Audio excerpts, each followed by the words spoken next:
개인연금은 그 구조를 보면 진짜 안 해야 되겠다는 생각이 든 게 우리가 보험료를 내죠. 그럼 보험사에서 그 보험료를 받아서 어떻게 연금을 주냐 굴리는 방식이 그냥 채권에 투자합니다. 채권에 투자하고 자 일찍 죽는 사람한테는 덜 주는 거고 오래 사는 사람한테는 더 주는 건데 그러면 이 사람한테 덜 준 거 그대로 이 사람한테 많이 주냐 그 구조도 아니에요. 저희 부모님 세대들 대부분 보면은 다 1주택자이시고 그리고 뭐 다주택자들은 뭐 그렇게 많지는 않으시거든요. 막 60대, 70대이신 분들은 다 네. 자기 집 하나 가지고 거기서 이제 거주하시면서 조금 이제 소일거리 하시면서 이제 용돈 쓰시고 뭐 하시는 분들도 많은데 집 하나만 있는 분들은 사실 지금 노후 대비를 뭐 어떻게 해야 되는가 이것도 좀 궁금합니다. 집 하나만 있는데 내가 공무원연금, 국민연금 뭐 해가지고 뭐 생활비 충분해 하시는 분들은 뭐 그냥 그렇게 사셔도 되겠죠. 주택담보대출도 없어 뭐 그러면 상관없는데 야 내가 여지껏 가지고 있는 게 모든 자산이 집에 들어가 있고 이거만 나의 유일한 자산이고 공적연금 이런 거 하나도 안 돼 있다. 네. 그러면 활용할 수 있는 그냥 제도가 주택연금 같아요. 네. 주택연금 같은데 이거는 우리가 부모님들이 선택하시기에 쉽지가 않습니다. 그러니까 부모님들 생각은 아직까지도 뭐냐면 내가 죽었을 때 집 한 채는 물려줘야지. 네. 그 생각하고 계세요. 근데 지금 평균 수명이 길어지다 보니까 부모님 100세까지 사십니다. 그러면 100세에서 돌아가시면 자녀 나이는 70세예요. 그때 주택 물려줘서 뭐 하냐고. 자녀가 돈 잘 벌고 있으면 다주택자일 텐데 괜히 네. 상속을 해야 하는 거 주택 때문에 골치 아파질 수 있으니까 그 선택은 부모님들이 그렇게 고지식한 생각을 갖고 계시다면 지금 3040 세대 분들이면 부모님이 집을 갖고 계시다. 근데 노후가 불안하시다. 혹은 불안한지는 않은 것 같은데 잘 모르겠다. 그러면 부모님 명의의 집을 갖고 계신 분들에게 그걸 주택연금을 권하세요. 그러니까 주택을 담보로 대출을 받는데 매달 연금식으로 나오고 대출을 받아간 연금액이 쭉 쌓여가지고 원금과 이자를 나중에 주택 가격에서 퉁치고 상속해 주는 게 주택연금이잖아요. 네. 근데 이게 나중에 그럼 돌려줄 때 어떻게 돌려주냐. 부모님이 두 분 다 돌아가시고 나서 이 주택이 만약에 5억이고 여지껏 받아갔던 연금이 3억이다. 그러면 그냥 2억 이렇게 돌려주는 게 아니라 선택권을 줍니다. 이 주택을 공사해서 팔아가지고 차액 2억을 드릴까요? 아니면 이 주택 당신이 가져가셔서 파실래요? 그럼 당연히 후자가 낫겠죠. 왜냐하면 네. 주택금융공사에서는 경매나 공매로 넘겨버릴 텐데 그럼 받아가서 상속세는 원래 6개월 이내에 내야 되지만 뭐 상속세는 논외로 치고 1년 이내에만 갚으면 돼요. 주택금융공사에는. 그러면 좀 여유를 가지고 시장 상황 봐가지고 처분을 할 수가 있겠죠. 네. 그러니까 주택금융공사가 팔든 본인이 처분하든 무조건 그 취득세는 내야 됩니다. 네. 그러니까 부모님이 이제 상속을 한 거니까. 이전이 되니다 보니까 그건 어쩔 수가 없어요. 취득세는 내야 되는 거니까 그렇게 하려면 내가 자녀가 물려받아가지고 나중에 팔면 되는 거니 무조건 손해 보는 건 아니다. 부모님이 그렇게 해서 안정적인 어떤 수급 권한이 생기고 연금을 받게 되시면 오히려 자녀분들의 불안함과 부모님들의 그 불안함도 덜 수가 있어요. 꾸준히 그 소득이 생긴다는 거. 그러니까 60세에 신청하면 1억당 한 20만 원 정도 나오거든요. 네. 그러니까 20만 몇천 원인데 5억짜리 집이면은 100만 원이죠. 그게 100만 원 벌써. 나오는군요. 네, 평생. 70세 신청하면 30만 원입니다. 억당. 그러면은 5억이면 355, 150. 이게 다른 연금, 국민연금 합치면은 이건 세금도 없는 거니까 대출이니 그러니까 이렇게 이용을 하시는 게 좋을 것 같고 만약에 그런 주택들이 다가구 주택 있잖아요. 그게 과거엔 가입이 안 되는데 이제는 가입이 되거든요. 신탁 방식으로 하게 되면 심지어 보증금 일부 조금 받은 것도 주택금융공사에 넣어놓고 이렇게 되면 가입이 가능해요. 그래서 네. 다가구 주택으로 1층, 2층 월세 받고 3층은 부모님이 사시는 이런 주택이면 아주 나이스죠. 그럼 3층만 가입도 되는 아니 거예요? 전체 이게 다가구니까 이걸 주택 한 네. 채로 보고 가입이 되는 거예요. 그러면 월세 받는 건 누가 받습니까? 본인이 받는 거예요. 월세 본인이 받고 네. 되게 좋네요. 네. 그래서 이게 만약에 내가 집을 아파트에 살고 있는데 부모님 두 분이 이게 굳이 여기 7억짜리 아파트에 살 필요 없어 뭐 10억짜리 아파트에 살 필요 없어 하시는 분들은 오래된 다가구 주택 들어가시면서 리모델링 싹 해가지고 불편하시지 않게 한 다음에 월세 받고 어차피 다가구 주택이 크게 전세로 세입자 드리는 경우는 없거든요. 맞아요. 네, 뭐 500에 30 아니면 위층에는 뭐 1000에 뭐 40 이런 식으로 받는 게 대부분입니다. 그런 다가구 주택에 들어가셔가지고 그 주택연금 가입하면 그것도 땡큐다. 그것도 가능한 거니까. 그럼 생각보다 좀 풍족하게 사실 수가 아주 있겠네요. 매월 현금 흐름이 매우 좋죠. 네. 근데 이게 좀 그런 걸 걱정하시잖아요. 아무래도 이제 좀 나이가 있으시고 하시다 보니까 잘 모르시기도 하고 네네. 그래서 이거 나 죽으면 이제 나라가 우리 집 뺏어간다 이런 생각 하시는 분들도 있는데 아까 말하는 것처럼 집값이 5억인데 그래도 네. 연금을 한 7억을 받았다. 그러면 이런 상황이면 어떻게 되나요? 그럼 그냥 퉁치는 겁니다.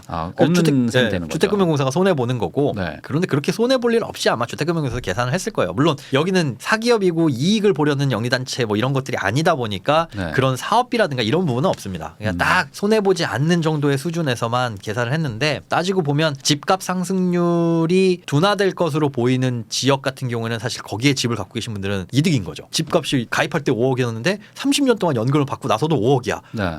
라고 하면 이분은 아주 좋은 거죠. 케이스니까 그래서 그런 지방 도시나 이런 곳일수록 더 유리하다고 보시면 됩니다. 근데 이게 그 이런 게 있지 않습니까? 그 주택연금을 들었다가 네. 또 막 중간에 깼다가 다시 들고 막 이렇게 하시는 분들도 있는 거 보면은 네. 뭔가 이것도 뭐 전략 같은 게 필요한 것 같은데 왜들 그러시는 걸까요? 이게 집값이 막 오르니까 5억일 때 가입했는데 다음 해에 보니까 작년 재작년 네. 그랬잖아요. 막 오를 때는 보니까 막 7억으로 뛰었어. 그러면 네. 이게 죽을 때까지 나오는 연금액이 벌써 60세에 가입했다고 하더라도 40만 원 차이가 나는 거잖아요. 그러니까 7억대 가입해야 되는데 이래서 이제 해약한 다음에 재가입하시는 이런 분들이 계신데 원칙적으로 내가 살고 있는 집을 해약한 다음에 재가입하려면 3년 동안은 그 집으로는 재가입을 못 해요.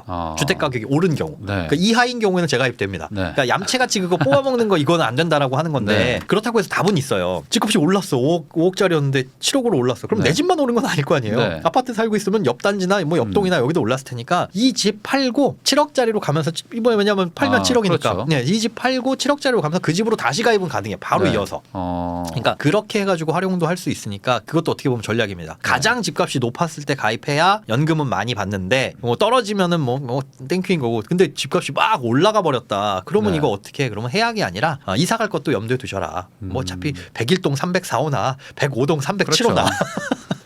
그게 그거니까. 뭐 그게 그거니까요. 아 그러면 이게 가능하면 집값이 가장 비쌀 때 등록을 하면 좋겠죠? 좋은데 단점도 있어요. 어차피 이게 대출이니까 막 8억일 때 한다면은 28에 16, 160만 원이 나오긴 하지만 그 갚아야 될 돈이 그만큼 많이 이제 쌓이고 있는 거잖아요. 물론 이제 내가 갚고 가는 건 아니지만 나중에 이걸 청산을 하게 됐을 때 장기간 놓고 봤을 때 조삼모사일 수 있으니까 너무 지금 7억으로 올랐는데 나 6억 5천에 가입했어. 이거 나 5천 이거 아까운데 그렇게 생각하실 것도 아닌 게 반대로 생각하면 나중에 뭐 청산했을 때 자녀들이 가져가게 될 것이 조금 더 는다. 이렇게 긍정적으로 생각하시는 게 좋을 것 같아요. 그렇죠. 내가 받은 만큼 어차피 자녀가 갚아야 되는 거이기도 그런 하니까 느낌이니까요. 뭐 네. 내가 많이 받고 싶다면은 뭐 이렇게 하셔야 되지만 네. 뭐 내가 뭐 지금 생활비가 크게 문제 없다면은 그냥 지금대로 유지하셔도 네. 큰 문제는 없다. 네. 이런 그리고 거겠네요. 맞다. 그거 지금 생각나는데 주택을 처분하게 될 때 자녀가 일단 물려받는다고 했잖아요. 5억까지는 사실 상속세가 없겠지만 그거 뭐 5억 넘어갈 가능성이 훨씬 더 클 거고 그렇게 되면 상속세를 내게 될 텐데 우리가 뭐 증여할 때도 부담부 증여라고도 하고 상속할 때는 그만큼의 이 채권을 빼죠. 네. 그러니까 8억짜리 집에서 부모님이 받아간 대출이 그러니까 연금이 뭐 5억이다 그러면 그 부분은 빚이기 때문에 실제로 상속되는 가치는 3억으로 봅니다. 네. 뭐 이런 부분들도 좋게 보시면 될 것 같아요. 그러니까 그런 것들까지 생각하면은 전체적으로 주택연금은 권장할 만한 상품인가요? 저는 할 거예요. 저는 할 수 있다면. 그러니까 지금은 다주택자들은 또 배제해 놓고 있거든요. 네. 그래서 개인적으로 저는 이해가 안 돼요.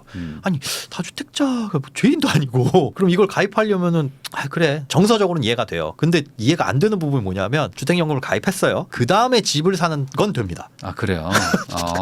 그건 또 돼. 그러면 일관성이 없는 거예요. 네. 그러니까 나는 굳이 이제 임대소득을 일으키고 싶다라고 한다면 일시적으로 1주택자가 된 다음에 가입하셔서 주택을 사는 거는 지금은 가능합니다. 이것도 막히는 거 아닌가 몰라. 네, 그러니까 이게 참 다주택자라는 거에 대해서 뭐 한동안 뭐 지금도 아직까지 여전히 뭐 규제가 있기 그렇죠. 때문에 남아 뭐 있죠. 그런 것들 뭐 일관적으로 지금 규제하고 있는 게 아닌가 싶습니다. 그러면 또 연금 얘기가 나와가지고 네네. 국민연금도 한번 여쭤보겠습니다. 네. 이게 지금 3040 뭐 이제 막 취업한 분들은 막 답답해요. 이거 뭐 저도 마찬가지입니다. 저도 엄청 내는데 못 받을 것 같아.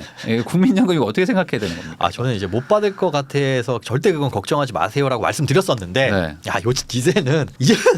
이제는 조금 달라질 수도 있겠다. 그러니까 안 주진 않을 겁니다. 그 네. 어떤 나라도 전 세계적으로 아무리 재정이 어려운 나라도 어차피 그 나라 화폐로 주는 거기 때문에 한국은행에서 돈을 찍어내든 아니면 정부에서 채권을 발행하든 연금은 주기는 줄 겁니다. 네. 문제는 우리가 생각했던 시기에 생각했던 금액을 못 받을 수도 있겠다라는 생각이 드는 거예요. 국민연금 개혁안이나 이런 거 나오는 거 보면 보험료 올려야 된다라는 얘기도 나오고 있고 네. 그건 당연히 올려야 됩니다. 그러니까 OECD 국가들이나 아니면 우리가 받고 있는 연금액 대비해 가지고 보험료율이 너무 낮기도 해요. 이게 9%에서 멈춰 있는 게 벌써 몇 년째예요. 언제 개혁하고 못 올려받은 거야? 워낙에 이제 정치적인 이슈로 자꾸 결부가 되다 보니까 못 올리는데 9%라는 보험료율은 평균적으로 이게 OECD 평균 보면 18%인가 그러거든요. 이게 절반 수준이에요. 올리긴 올려야 되는데 오케이 거긴 동의. 그런데 문제는 연금을 받을 나이가 자꾸 늘어지고 있다는 거죠. 네. 원래는 60세였는데 이게 출생 연도에 따라서 65세, 69년생 이후는 다 65세죠. 네. 근데 이번에 개혁안 그 안 중에 나온 게 68세까지로 늘린다. 근데 계산해보니까 80년생부터 그렇게 적용받는 것 같더라고요. 그러면 이게 국민연금은 노후에 대비하기 위해서인데 내가 일을 해야 될 시간들이 점점 길어지고 있는 이런 상황. 전업주부라든가 소득이 없으신 분들 저 연금 가입해야 되는데 이거 개인연금으로 준비할까요? 국민연금으로 준비할까요? 이거 걱정이신 분들 예전에 무조건 말도 없이 묻지도 따지지 말고 국민연금이에요라고 말씀을 드렸었어요. 네. 근데 지금은 약간 생각이 달라진 게 그렇다고 개인연금 하시라는 건 절대 아닙니다. 이건 최악이에요. 개인연금은 하지 마라. 하지 마. 이거는 국민연금 안 하고 그거 대신에 개인연금 묻는 게 이거는 말도 안 되는 선택인 거고 네. 국민연금을 가입하되 한두 번 정도만 가입을 해두셔라. 전업주부 같은 경우엔 과거에 가입 이력이 있으면 상관없고 그래서 뭘 하시냐? 국민연금은 추후납부 제도라는 게 있어요. 그러니까 나중에 연금 수령 나이가 지금 가입 기준이 60세까지입니다. 수령 나이는 65세라고 하더라도 60세 미만까지만 가입을 할 수가 있어요. 그때까지 가서 과거에 못 냈던 기간을 목돈을 내면 채워 넣을 수 있는 최대 119개월까지 인정이 됩니다. 그러니까 한 달 빠진 10년이죠. 10년 정도. 그러니까 한 번만 낸 이력이 있으면 그 다음으로부터 이빨 빠진 구간을 챙겨 넣을 수 있는 거거든요. 10년을 채우면 연금을 받을 수 있는 거고 네. 국민연금의 제도가 지금과는 어떻게 달라질지 모르는 거니까 일단은 한 번은 내놓고 한 번도 내신 분이 없다면 한 번은 내놓고 10년치 낼 거를 저축하세요. 무슨 이수를 하더라도 그걸 이제 잘 불리는 뭐 연금 저축이든 뭐든 뭔가 이제 해서 목돈을 만들어 가지고 네. 나중에 선택을 하자. 추후에 딱 봤더니 아 국민연금 그래도 괜찮네 하면 그때 이제 몰아서 내는 거고 그때 봤더니 막 70세에 준다 그러고 막 지금보다 연금 반토막 나고 그러면 오히려 안 하는 게 나을 수 있으니까 그래서 그 선택권을 가지자는 취지에서 그렇게 한 번 정도는 내어놓고 나머지 돈은 저축을 하시는 게 안 내실 수 있는 분들 그러니까 더 낼 수 있는 이런 여력을 가지신 분들 프리랜서나 이런 분들 더 낼 수 있잖아요. 네. 근데 그걸 더 내는 생각은 유보하시고 그렇게 내시고 나중에 이제 추후납부하는 쪽으로 생각을 해보셔라. 그 다음에 국민연금도 당겨받을 수도 있고 밀어받을 수도 있어요. 65세를 기준으로 했을 때 빨리 당겨받으면 60세 네. 늦추면은 65세. 근데 당겨받게 되면 페널티가 부여가 되죠. 1년당 6%. 그래서 최대 30%가 감액되고 밀어받으면 7.2%씩 36%가 더 나옵니다. 근데 저는 당겨받을 거예요. 30% 손해받는다고 하더라도. 왜 그렇죠? 젊을 때 쓰고 가자. 70세부터 받기 시작했는데 제가 80세까지 살지 어떻게 알아요. 71세에 사망하면 얼마나 억울해. 제 나이보다 당겨받으면 5년을 당겨받았을 때는 그 30%는 덜 받지만 5년치를 받았잖아요. 네. 그렇게 놓고 보자면은 66세에 죽는 것보다는 이득인 거고 67세에 죽는 것보다 더 이득인 거고 네. 그걸 쭉 계산해 보면 언제까지 그 손익분기점이냐면 제 나이보다 12살 그러니까 65세에 받는 거라면은 77세 요때 전에 사망하면 아싸 일찍 받길 잘했다고 넘기면 에이 제 나이에 받는 게 누적 금액이 훨씬 큰 애인데 그걸 생각해 보셔야 돼요. 나이가 들면 들수록 이제 체력이 떨어지잖아요. 77세 이후라면 에이 더 일찍 받길 괜히 했네 이기긴 하지만 그때 돼서 막 유럽 여행 갖고는 못 할 거란 말이죠. 빨리 당겨 받아서 우리가 지금 뭐 은퇴 빨리 하고 싶다 뭐 이런 것들이 다 놀고 먹고 싶은 거 아니에요. 저는 그 놀고 먹는 시점을 좀 당기고 싶다. 그래서 국민연금도 덜 받긴 하지만 60세에 차라리 당겨 받으면서 차라리 그 돈을 조금 아껴 써서 저축을 하자. 뭐 저축은 못 하더라도 그거 아껴 쓰는 게 낫지 않나. 고정적인 수입이 생기는 게 또 그게 어디예요. 그거 생각하고 있는 거라서 우리가 국민연금은 공적연금이니까 선택할 수 있는 그 선택지가 특히나 근로자들은 몇 개 없지만 이렇게 받는 시점에 대해서도 한번 고민하실 필요는 있을 것 같다. 그건 선택할 수 있는 거니까요. 근데 개인연금은 좀 안 좋다. 아유 절대요. 네버에버. 그 개인연금은 그 구조를 보면 진짜 안 해야 되겠다는 생각이 드는 게 우리가 보험료를 내죠. 그럼 보험사에서 그 보험료를 받아서 어떻게 연금을 주냐 굴리는 방식이 그냥 채권에 투자합니다. 채권에 투자하고 자 일찍 죽는 사람한테는 덜 주는 거고 오래 사는 사람한테는 더 주는 건데 그러면 이 사람한테 덜 준 건 그대로 이 사람한테 많이 주냐 그 구조도 아니에요. 혹시나 보험사가 생각했던 것보다 이 사람이 오래 살 수 있기 때문에 보증료라는 걸 또 뗍니다. 그러니까 일찍 죽었지만 60세에 연금을 주기로 했는데 62세에 사망했네. 그럼 2년치만 드리고 안 드려요. 이러면 누가 그걸 가입하겠어요. 그러면 조기에 사망하시더라도 우리는 100세까지는 유족에게 배우자에게 드립니다. 근데 그게 공짜가 아니라 거기 보증료라는 걸 따박따박 뗍니다. 그럼 결국은 그 돈 싹 모아놓고 아주 넓은 풀에서 이렇게 찔끔찔끔 주는 건데 똑같은 돈을 내 가지고 1억을 모을 수 있다라고 가정을 했을 때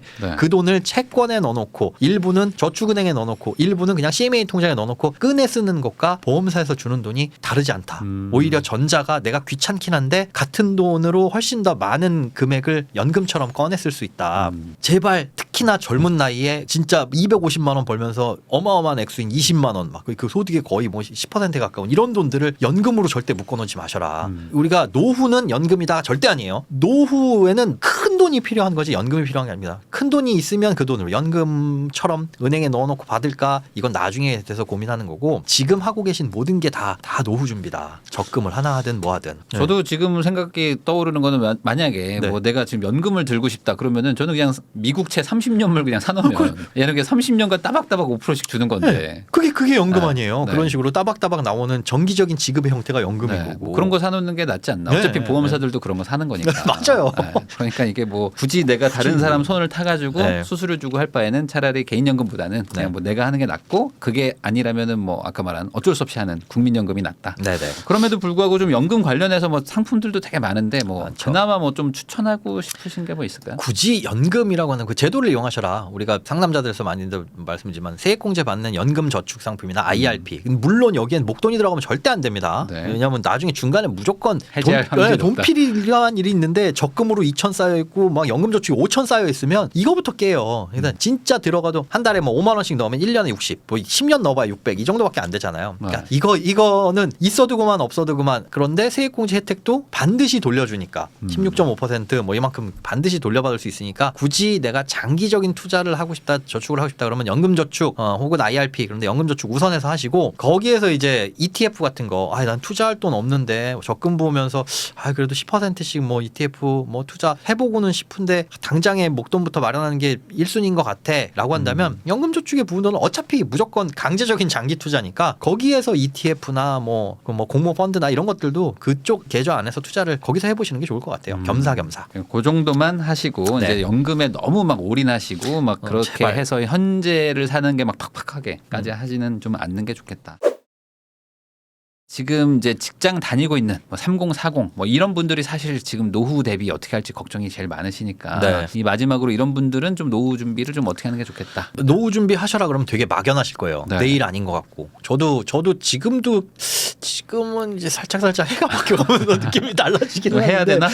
30대까지는 노후 30년이나 남았는데 뭐 이런 느낌이었거든요. 근데 노후 준비라는 게 사실 별게 없습니다. 지금 월급 받으면서 쌓이고 있는 퇴직금 그것도 언젠가 내가 연금으로 받을 퇴직연금인 거고 지금 붓고 있는 적금 이 적금이 나 이거 모아가지고 집 살려는데 보태는데 그렇게 자산을 불리는 것 자체가 나중에 그 자산을 생활비로 쓰려고 하는 거거든요. 그러니까 지금 하고 있는 모든 자산 관리 저축들 그런 투자 행동들이 다 노후 준비니까 노후 준비 어떻게 따로 해야지 이건 아니라는 거. 그러니까 애를 키우면서 양육하는데 얘에 대해서 어떻게 추가적으로 뭔가 덧붙여야지가 아니라 교육도 양육 중에 하나고 맛있는 음식 사 먹이는 것도 양육 중에 하나인 거잖아요. 크게 보면 그 노후 준비라는 모든 게 그냥 적금을 붓고 있는 행위라든가 커피를 한 잔 안 마셔서 돈을 아끼는 행위라든가 이게 다 노후 준비니까 별개로 생각하지 마셔라. 네. 지금 모은 돈이 안 쓰면 뒤로 밀려가지고 내년으로 밀리고 10년 후로 밀리고 20년 후로 밀리고 결국은 60세에 나 70세에 나가 쓰게 될 돈이에요. 막연하고 막 이렇게 생각하셔서 막연한 마음에 뭐라도 해야지 그럼 연금보험 가입 이게 최악인 거고 네. 지금 하고 있는 저축을 충실히 하셔라 그렇게 말씀드리고 싶습니다. 결국에 내가 지금 안 쓰면 미래에 내가 쓰는 돈이기 그렇죠. 때문에 내가 지금 꼭 필요한 돈만 쓰고 최대한 미래에 내가 쓸 수 있게 미래로 좀 보내놓자 이렇게 생각하시고 좀 지금의 소비 통제를 잘 하시고 있는 돈들 잘 굴리는 게 결국에 큰 틀에서 노후 대비다라고 말씀해 주신 것 같습니다. 지금까지 행복자산관리연구소 김현우 소장님과 함께 후회 없는 소비 어떻게 해야 되는지 그리고 현실적인 돈 모으기 방법에 대해서 한번 이야기 나눠봤는데요. 내년에도 부자의 길로 갈 수 있는 한 해를 보내기 위해서 저희 또 상남자들도 열심히 해보도록 하겠습니다. 많은 사연도 부탁드리고요. 오늘 또 이제 소장님께서 별도로 또 전문가로 나오셔가지고 해주신 얘기들 잘 들으시고 내년 한 해 계획 잘 세워보시면 좋을 것 같습니다. 귀한 시간 내주셔서 시청해주셔서 감사드립니다. 저도 소장님과 인사드리면서 영상 마무리하겠습니다. 소장님 오늘 고생 많으셨습니다. 네, 고맙습니다.